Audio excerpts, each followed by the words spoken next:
We've had a lot of state champions in Grand Island this year. I'm really proud of this group. I think that these championships start in the practice lanes first. It takes a lot of hard work to be the best in the state, and I'm real proud of what these kids bring to the city.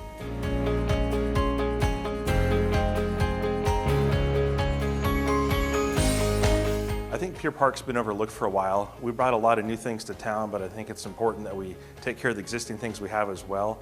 I think Pier Park has a lot of potential.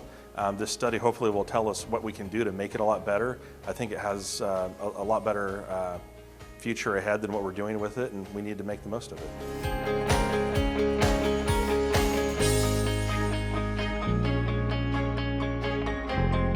So this isn't actually borrowing any money or taking out any bonds. This is just the ability to look at doing so. We have a lot of projects out there. There's various ways it can be paid for.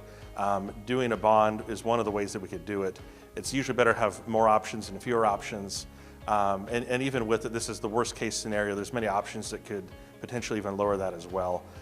Right now, it's just like getting the flexibility to make sure we can pay for things with improvements to Island Oasis and the Heartland Event Center, et cetera. There's a lot of ways to do it. There'll be more discussions before any debt could be taken out for anything like that. This is just kind of the early meeting to kind of shop around and get ideas.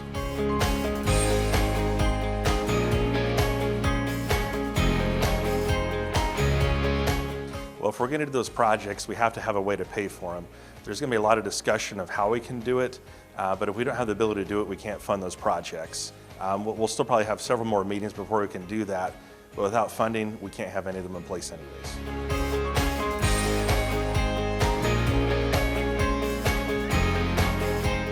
I think there's a pretty big agenda at that retreat.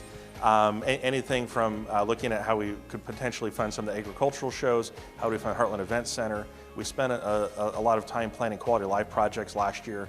We need to make sure that we can fund and take care of all those, that they're done properly.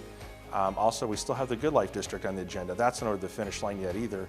We should have a developer contract coming to council soon on that as well, but that'll be another pretty massive item as well. We need to make sure that we're maintaining the budget. I don't want to put the burden on our general fund. I think some of these other things are better when we can have visitors help pay for some of it as well with various other taxes and making sure that it's sustainable.